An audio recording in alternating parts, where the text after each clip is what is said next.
Y aquí en el arranque, como siempre te comentamos, queremos siempre estar tratando de desarrollar los temas que nos incumben a todos, ¿no? Y uno de los temas de la semana, creo yo, tiene que ver con la educación, con la vuelta a la presencialidad en algunos distritos de la provincia de Buenos Aires. Ha habido muchas noticias en el transcurso de la semana. Ayer se hablaba que se iban a suspender las pruebas a aprender, luego el ministro Trota declaró que eso era una mentira, una fake news, así que me parece que está bueno tratar de hablar con alguien sobre cómo está la educación en el día de hoy, y por eso nos acompaña en esta mañana Elena Liniado, que es licenciada en Ciencias de la Educación, es profesora para la enseñanza primaria y profesora de jardín de infantes, además es productora y conductora de Sintonía de Educar, que va los sábados de 9 a 11 por Radio Sónica, es amiga de la casa, así que quiero darle la bienvenida a Elena. Muy buenos días y ¿cómo estás? Augusto Nisbet te saluda, Elena. Hola, Augusto. Muchísimas gracias por comunicarte conmigo esta mañana. Un placer estar aquí en el arranque contigo. El placer es todo nuestro y realmente gracias, Elena, por venir acá, al menos de manera virtual, porque todavía no los protocolos no nos permiten estar hacer notas presenciales en la radio, pero gracias por estar acá y justamente lo que decía en la introducción, ¿no? Quiero charlar del tema educación, quiero charlar con alguien especializado como vos en la educación, porque en los medios se ven muchas cosas, pasa esto de las fake news, se dan distintas cosas y manejos de la información que por ahí me parece que la idea del arranque siempre es tratar de ser un canal para que la gente pueda escuchar de primera mano de un especialista cómo están las cosas. Lógicamente la educación está viviendo unos días claves porque con todo el tema de la pandemia ha tenido que reformarse, ha tenido que reinventarse y los docentes siempre han estado, yo siempre lo destaco, soy hijo de docente, mi novia es docente, entonces veo de primera mano cómo han estado ahí en la primera línea tratando de ayudar a la gente y de seguir educando en la pandemia. Pero, Elena, ¿cómo viene la mano, al menos cómo lo ves vos hasta ahora con todo lo que ha sucedido en este último año y medio? Mira, yo creo que hay muchas cosas importantes para rescatar en este año y medio y fundamentalmente creo que primero, se aprendió muchísimo en torno al tema de que somos una humanidad, una globalidad y que todos los países y todas las personas que en ellos viven estamos totalmente intercomunicados, es decir, que no hay países que estén aislados o que sean exclusivamente periféricos ni nada que se le parezca, sino que hay una interconexión entre todos los ciudadanos de todos los países. Y se aprendió mucho también en relación al tema de la salud y de la ciencia y de la importancia de la salud y de mantener los sistemas de salud en condiciones para que la gente no solamente no se contagie del COVID, sino en líneas generales para que no se contagie ninguna otra enfermedad y que esté, por supuesto, bien atendido. Y científicamente creo que también se ha avanzado mucho en relación al tema de la vacunación y en general con los últimos avances este año y medio. Y en relación al tema educativo, y que no solamente abarca el tema educativo, sino en líneas generales a todos nosotros, ¿no? Es el tema de la conectividad, es el tema del aprendizaje tecnológico que hemos hecho todos, no solamente los chicos, las chicas, los adolescentes, las adolescentes en las escuelas, sino que en líneas generales toda la comunidad, en caso por ejemplo de Argentina, se han involucrado los padres, las madres, la familia, los abuelos, los docentes por supuesto, y creo que ha habido una conexión que es necesaria seguirla manteniendo en la actualidad y por supuesto mucho después de que termine esta pandemia, porque si algo nos ha enseñado justamente la necesidad de poder compartir justamente lo que es la virtualidad en todos los ámbitos sociales, ¿no? Es decir, hoy ya se necesita internet y el aprendizaje digital para hacer un trámite, para pedir una receta, para hacer una jubilación, para lo que fuere, digamos. Entonces creo que es muy importante en ese sentido el aprendizaje que se ha hecho social y educativamente, ¿no? Así que me parece que esas son algunas de las cosas para rescatar. Y otra que me parece muy, muy importante, que nos atañe a nosotros, a nosotras, a las docentes y a la comunidad educativa, es la importancia de la escuela. Creo que se ha revalorizado el rol de la escuela en todo sentido, ¿no? No solamente como la transmisión de conocimientos, el conocimiento mismo que se aprende dentro de la escuela, el conocimiento histórico, social, económico, político de nuestro país y de otros países también, sino también esta cuestión del contacto social con los pares, con otros adultos, en el caso de los chicos y adolescentes, el contacto social de los padres, madres, familias, abuelos que transitan por la escuela permanentemente, la necesidad de que sea un organizador social de la vida de las personas, ¿no es cierto?, para que también los padres y madres puedan estar trabajando. Es decir, que creo que hay una gran revalorización escolar. Hoy los chicos, por ejemplo, los adolescentes te dicen que necesitan estar en la escuela, que necesitan estar con sus pares, y que quieren hacerlo, no solamente para aprender, sino también para estar con otros de su misma edad y de su misma condición. Así que me parece que son algunas de las cuestiones positivas que viene dejando esta pandemia, ¿no? Sí, a ver, quiero rescatar ahí de lo que decís, Elena, dos cuestiones importantes. Primero, vos lo decías, el aprendizaje que tuvieron los y las docentes en cuanto a algo que por ahí mucha gente no sabe.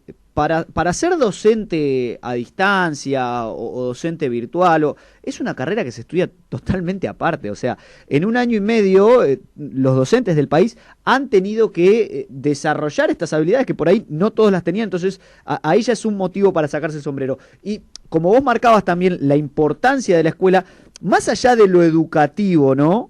Más allá de lo educativo, en el sostén que supone para las familias y la ayuda que le da a las familias también, porque muchos padres dicen, no, bueno, pero lo que pasa es que mi hijo quiere volver porque aparte está todo el día encerrado en casa, y como vos decís, la importancia de estar con los pares. Sí, sí, por supuesto, eso es fundamental, Augusto, porque, bueno, esta es una larga tradición que tenemos acá en la República Argentina, donde tenemos un vasto sistema educativo que se extiende por todos los rincones del país, en diversas modalidades, en distintos niveles, y que creo que, fíjate vos hablabas recién también del tema de los docentes. La verdad que la creatividad que han tenido los docentes argentinos para poder conectarse con sus estudiantes, para poder mantener ese vínculo pedagógico, es importantísimo, importantísimo. Ahora, diciendo esto, también hay que decir que sí es necesaria la capacitación docente, sí, claro, en materia tecnológica, ¿no? Digamos, en eso también se vio de que hay una falencia muy grande en líneas generales.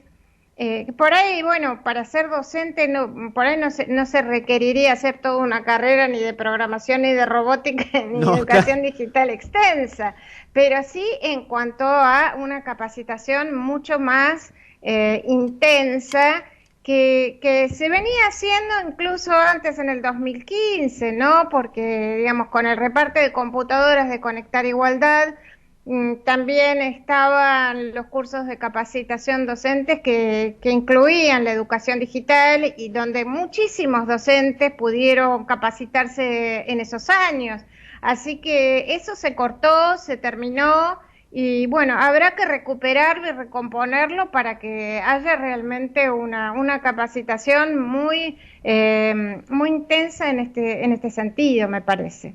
Sí, a ver, también quiero preguntarte, Elena, sobre cómo has vivido vos el tema de, si bien se le ha dado una valorización a la educación y demás, yo creo, al menos en lo personal, y esto es a título personal, creo que se ha hecho un manejo también muy importante político en algún punto de la educación, sobre todo de principio de año a esta parte, ¿no? Hablando de la importancia que todos reconocemos la importancia, pero creo que la educación ha sido foco de manejos políticos para tratar de sumar algún poroto más en este año eleccionario. Y te quiero preguntar también cómo lo has tomado vos y cómo lo ha tomado la comunidad educativa, que al final del día es la que termina poniendo el cuerpo y se termina arriesgando, yendo todos los días a las aulas, tomándose todos los días el transporte público. ¿Cómo han vivido este último tiempo ustedes los docentes? Mirá, yo creo que en líneas generales casi todos los sindicatos de docentes, de trabajadores docentes se han manifestado en relación a esto y creo que han tenido una postura muy clara en cuanto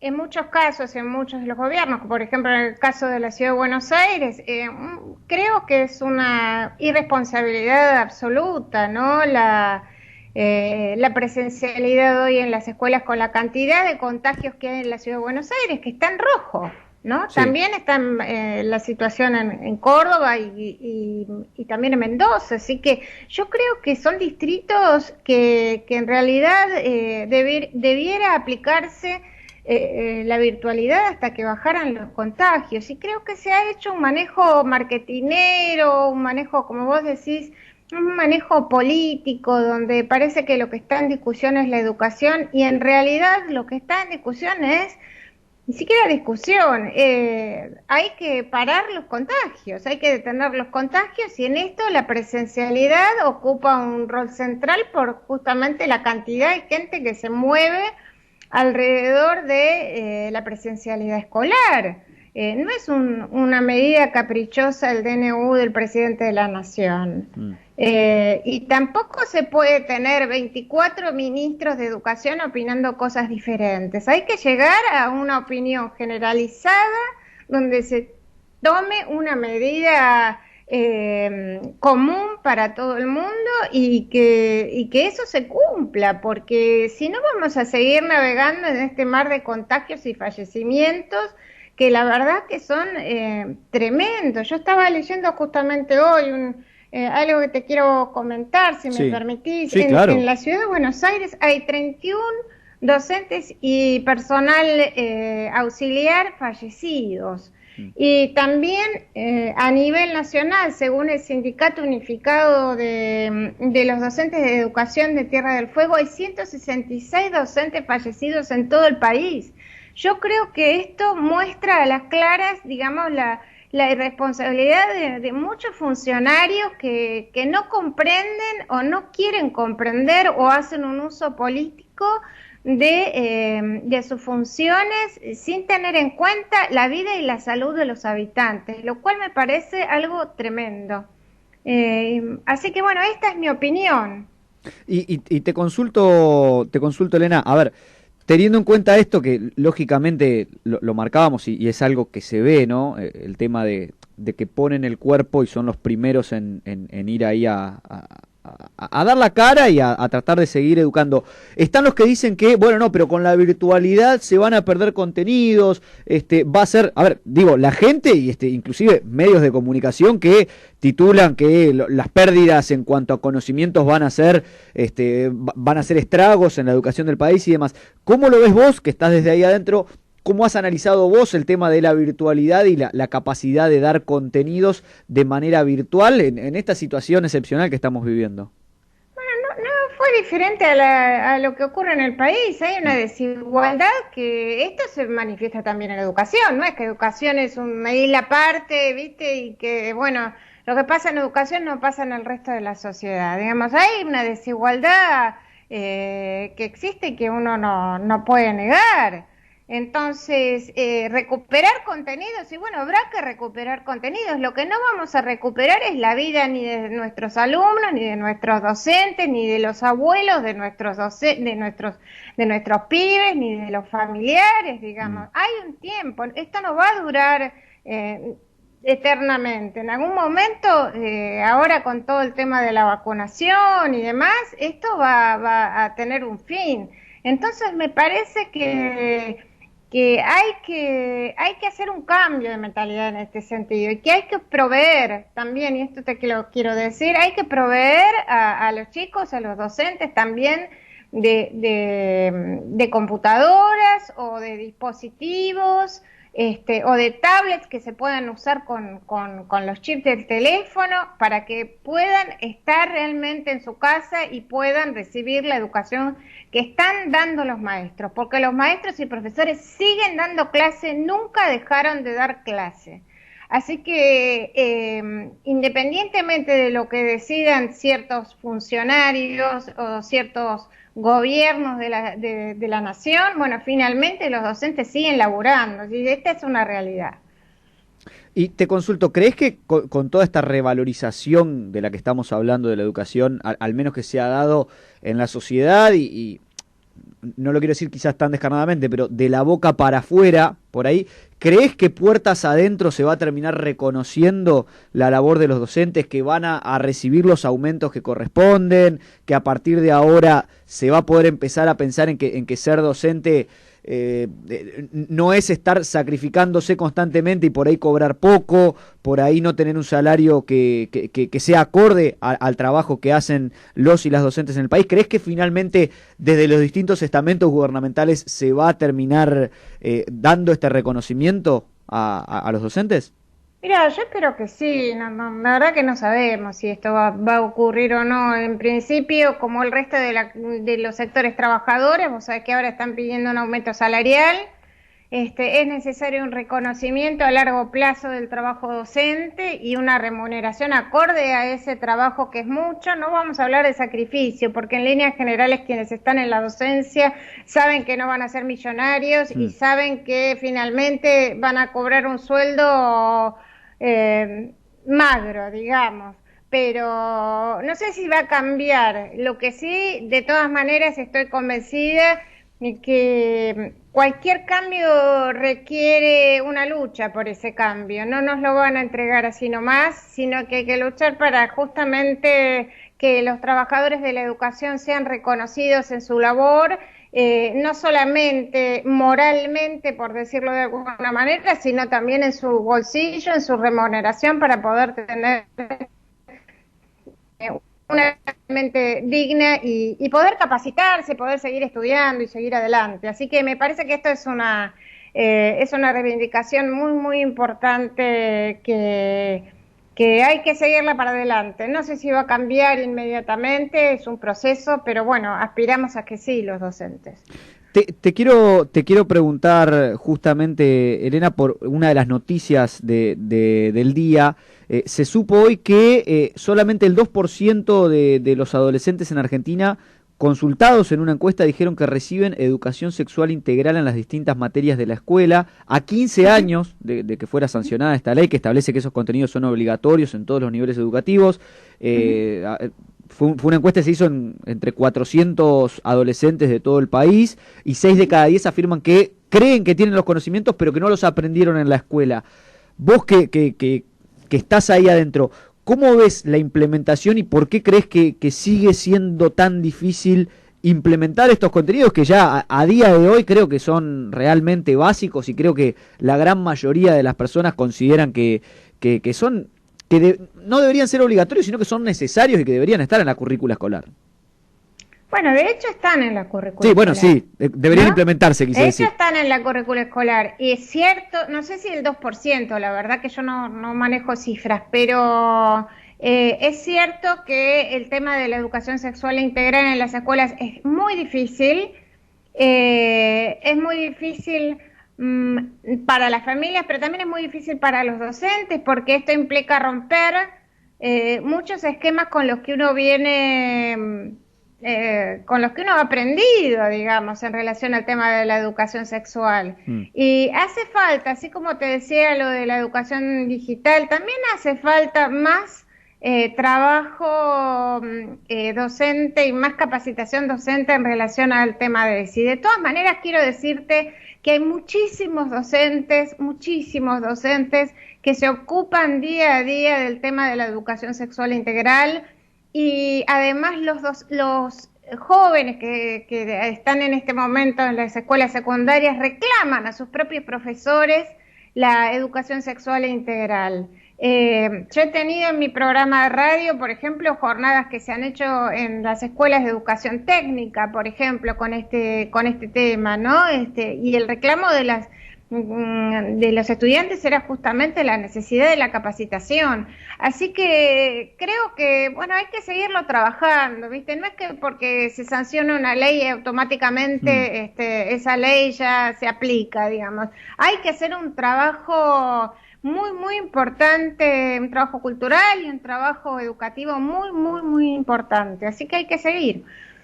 Perfecto, Elena. Muchísimas gracias por el tiempo, por sumarte al programa del día de hoy para aclararnos nuestras dudas, para poder charlar de educación, para que nos des una mirada y un pantallazo general de cómo está la cosa hoy y de que no todo está perdido y que no todo es tan gris, tan oscuro como quizás lo pintan algunos. Así que te agradezco por el tiempo y seguramente esta no va a ser la última vez que charlemos. No, claro, y los invito todos los sábados de 9 a 11 a Sintonía Educar, el programa que hacemos todos los sábados, un conjunto de educadores para traerles la palabra de nosotros, de nosotras, las docentes. Perfecto. Chao, gracias. Ahí está la invitación. Eliana Liniado, ella es licenciada en Ciencias de la Educación, es profesora para la enseñanza primaria, profesora de Jardín de Infantes y también es productora y conductora de Sintonía Educar aquí en Radio Sónica, charlando con nosotros sobre educación y trayéndonos la realidad, una mirada sobre la realidad de la educación argentina en el día de hoy.